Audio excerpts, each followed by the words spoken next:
इस वक्त हमारे साथ इंस्पेक्टर नासिर हमीद SHO चूंग मौजूद हैं। उन्हीं की जुबानी जानते हैं ये अफसोसनाक वाकया किस तरह से हुआ, किस तरह से वो मुल्जिमान तक पहुंचे और बिल आखिर उन्हें गिरफ्तार कर लिया गया। बहुत शुक्रिया नासिर साहब, आपने वक्त दिया। नासिर साहब, एक खातून ने अपने सास, ससुर और ननंद को बेदर्दी के साथ ना सिर्फ कत्ल किया बल्कि आग लगा दी और ये अफसोसनाक वाकया आपके इलाका में पेश आया। किस तरह से तफ्तीश की और कुछ ही देर में आप मुल्ज़मान तक कैसे पहुंच गए, तफसीली तौर पर आगाह कीजिएगा। इसके पीछे वजूहात हैं क्या?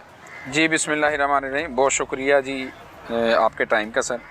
इसमें गुजारिश है कि 29 और 30 की दरमियानी रात तकरीबन कोई 1 बजे के बाद 15 पे कॉल मसूल होती है कि एक घर में फ़र्स्ट फ्लोर पे आग लगी हुई है। सही।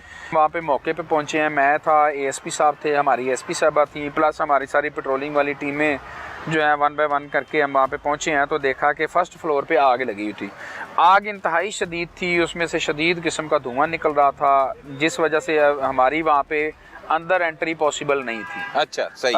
1112 को कॉल की गई है, फायर ब्रिगेड का अमला आया है जी। वहाँ पे फायर ब्रिगेड वालों ने आके वहाँ पे आग बुझाने का अमल शुरू किया, जो कि कुछ ही देर में हम जो है वो फायर ब्रिगेड की मदद से आग पर काबू पाने में कामयाब हो गए। सही। इस दौरान में चूँकि ऑलरेडी हमें जो नीचे उनके किराएदार थे उन्होंने बताया हुआ था, ग्राउंड फ्लोर पे जो रहते हैं, कि जी यहाँ पे एक जो है इफ्तिखार शाह, उसकी बीवी और जो उसकी बेटी जो है वो उधर मौजूद थे, घर में मौजूद थे, तो उनको भी चेक कर लिया जाए कि वो भी अंदर ही होंगे। अच्छा। ये बात जब पता चली है तो जिस तरह से वो फिर आग बुझाने के बाद उन्होंने थोड़ा सा प्रोसेस किया और वहाँ पे फायर ब्रिगेड वाले भी अंदर उन्होंने एंट्री की, हम भी वहाँ पे गए। तो वहाँ पे देखा कि एक ही कमरे में जो है वो तीनों की डेड बॉडीज़ मौजूद थी, जो कि इंतहाई नाकाबिले शनाख्त थी, बल्कि वो जिसे कहा जाए कि ये तकरीबन कोयला बन चुकी थी। ओहो हो। कितनी देर तक आग लगी रही नासिर साहब? ये मेरा ख्याल है कि कोई 15 से 20 मिनट तक जो है वो आग जो है वो भड़कती रही है। अच्छा। और 15-20 मिनट में जो है जो पेट्रोल से आग लगी हो, आपको पता है कि जी वो कितनी शदीद होगी, और उसने सारा जो है वो घर के अंदर फर्नीचर था, बाकी चारपाइयाँ थी, उनकी रजाइयाँ, कंबल, बिस्तर, जिस तरह का घर का सामान होता है, सही, उसने इसको अपनी लपेट में लिया, जो कि इंतहाई शदीद लेवल की आग। सही है। और वो डेड बॉडीज जो है वो कहाँ से मिली? मतलब वो एक ही कमरे में थी जी, और उसी में वहीं पे चारपाइयों पे जो है मुख्तलिफ चारपाइयों पे तीनों जो डेड बॉडीज हमें मिली, उसको फिर हमने डेड हाउस में वहाँ से मुंतकिल किया जी। तफ्तीश शुरू है जी। उसके बाद तफ्तीश शुरू है जी। वहाँ पे हमें जब ये शकोशबात सामने आना शुरू हुए, बॉडीज़ को शिफ्ट करने के बाद कूलिंग का प्रोसेस पूरा किया, अंदर जाके सारा चेक किया, तो पिछला एक कमरा था जहाँ पे एक अलमारी जो है वो टूटी हुई थी, उसमें से जो है वो सामान कुछ थोड़ा बहुत सा नज़र आ रहा था, गो कि वो काफ़ी हद तक जल चुकी थी। लेकिन चूँकि आग लगने के बाद अलमारी का पिघलना या उसका ख़त्म होना तो समझ में आता है, लेकिन वो दरवाज़ा टूट के जो खुलना जो है वो समझ में नहीं आ रहा था। सही। ये भी जो है जिस इन शवाहिद को तकवीयत मिलती गई कि जी ये हो सकता है इत्तफाकिया हादसा ना हो बल्कि मर्डर हो। सही। ऐसी सूरत अभी तक घर में कोई नहीं मिला आपको, कोई उनके लवायकीन ये जी, वो नहीं, कुछ उसके जो भतीजा था और बाकी जो 2 थे रिलेटिव, वो वहाँ पे पहुँचे थे मौके पे। इनके जो अपने 2 मकतूल के जो 2 बेटे हैं जी, एक का नाम वकार है, जो कि पहले आदिल उर्फ वकार, और दूसरा अली, ये दोनों जो है वो रावलपिंडी में ही सेटल्ड थे और वहीं पे अपनी जो है ना वो कारोबार वगैरह कर रहे थे। सही सही। जब उनको इतला हमने दी तो वो वहाँ से रवाना हो गए। लेकिन और ये रात गए का वाक़या? ये कोई तकरीबन 1:30 बजे का वाक़या है। तो उसके बाद फिर डेफिनेटली उनको बताया तो उन्होंने कुछ 6-7 बजे के करीब सुबह पहुँचना था। सही। तो इसमें जो है फिर हमने अपने जो इन्वेस्टिगेशन स्टार्ट की है जी। वहाँ पे हमें जो है इन चीज़ों को शवाहद मिलने शुरू हुए, प्लस वहाँ पे हमने CCTV कैमरास की मदद लेना शुरू कर दी और लोगों से पूछना शुरू कर दिया। इस सारे प्रोसेस को हम कंटिन्यू कर रहे थे, मुसलसल चला रहे थे। तो उसी गली में हमें जो है वो एक CCTV कैमरा नज़र आया, उसकी फुटेज जो है वो सुबह से लेकर शाम तक देखना शुरू की।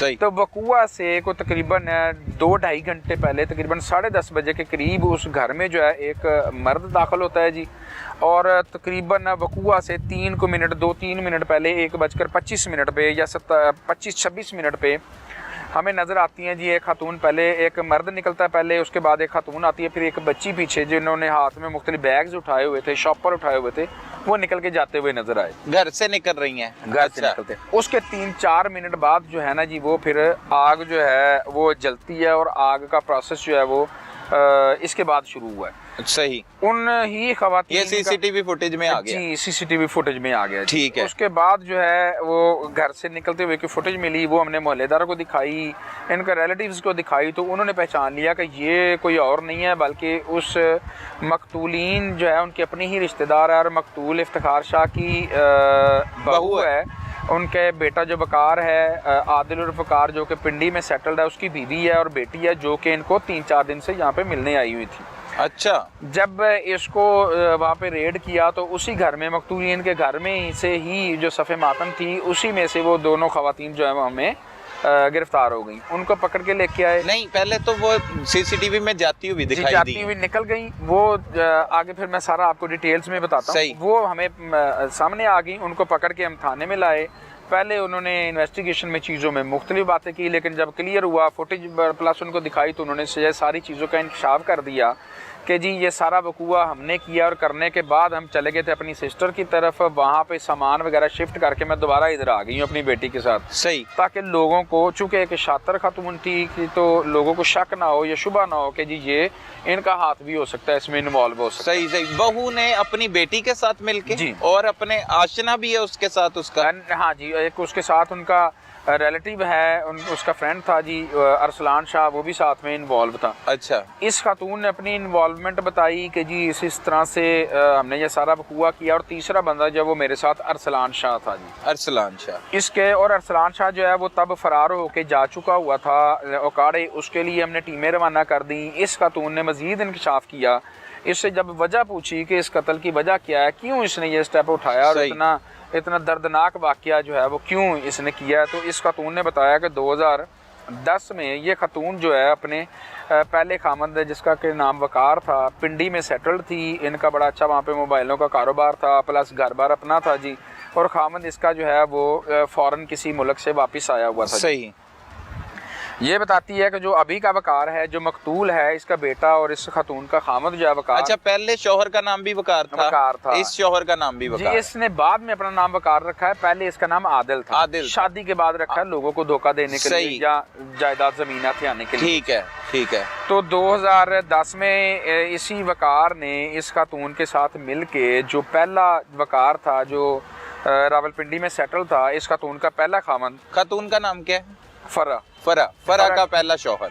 फरा का पहला शोहर जो है उसको इन्होंने नशावर गोलियां दी थी। अच्छा। जब वो बेहोश हो गया तो उसके सर पर तकिया रख के, सरहाना रख के उसका मर्डर कर दिया जी। कत्ल कर दिया जी। वो वहाँ पे फौत हो गया जी, उसका कत्ल हो गया। उसके बाद अच्छा, उस खातून के पास रावलपिंडी में शायद वो फुटेज भी एग्जैक्ट मौजूद है जिसमें ये सरहाना रख के उसको मारता हुआ नजर भी आ रहा है। ये उस खातून का मौक़िफ़ है। अभी हम उसको रिकवरी कर रहे हैं कि शायद वो वीडियो भी हमें मिल जाए। और वो इंशाल्लाह ये खातून ने इंकशाफ किया है कि इस वकार ने मेरे शौहर को कत्ल किया था और इसी खातून के साथ मिलके, इसकी रजामंदी और इसके साथ मिलके रजामंदी शामिल थी। ये उनके यहाँ मुलाजिम था 1800-2000 रुपए पे। अच्छा। और उस शख्स ने उसको घर में भी आने जाने की एक्सेस थी, तो इसकी बीवी के साथ मिलके उसका मर्डर कर दिया। और मर्डर करने के बाद इसने उसके साथ शादी कर ली, फरा के साथ। अच्छा। और फरा की जो पहले खामद से 4 बेटियां हैं जी। उसकी लाश कहाँ पे गई और क्या मतलब कोई कानूनी कार्रवाई नहीं हुई, कोई FIR नहीं हुई? 2010 का वाकया ये मैं इसमें बताता हूँ। चूँकि उसकी जो वालदा थी वो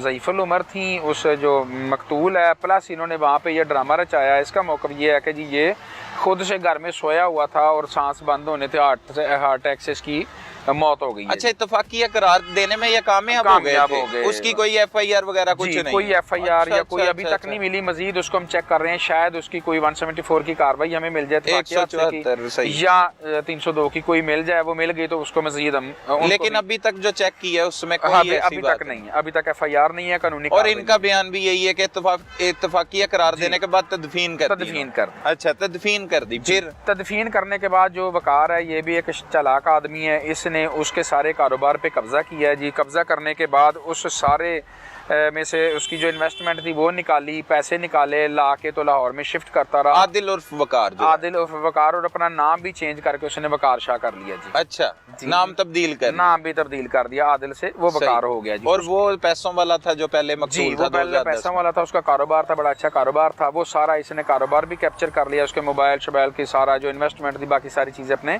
कब्जे में कर ली, जायदाद ज़मीन जो है वो सारी बेच देता है जी। वो करने के बाद लाहौर में इसने अपना सारा उस खातून के मौक़िफ़ के मुताबिक जी सारा कुछ इसने लाहौर में सेटल्ड कर दिया और अपने वालिद को भिजवा दिए यहाँ पे। ठीक है। खातून बच्चों वाली थी, कितने जी, बच्चे? उसकी 4 बच्चियाँ हैं जी खातून। 4 बच्चियाँ, और एक बेटी को इन्वॉल्व भी किया इस जी, कत्ल इसी की बात कत्ल में। बड़ी बेटी है उसकी? ये है दरमियान वाली बेटी है। अच्छा, इसकी कितनी साल उम्र एज होगी? ये मेरे ख्याल से कुछ 16-17 साल के करीब। अच्छा, यंग ही है बिल्कुल जी, इसकी खातून की एज होगी, बच्ची की जी। ठीक है। तो उसमें फिर जो है उस खातून ने, फरा ने, इसके साथ मुतालबा करना शुरू कर दिया, इफ्तिखार शाह जो कि उसका ससुर था, प्लस अपने खामद से कि जितनी भी जायदाद ज़मीन वगैरह है, पैसे या बाकी चीज़ें सारी तुम जो है लाहौर में शिफ्ट कर रहे हो, जो हमारे साथ ज़्यादती है।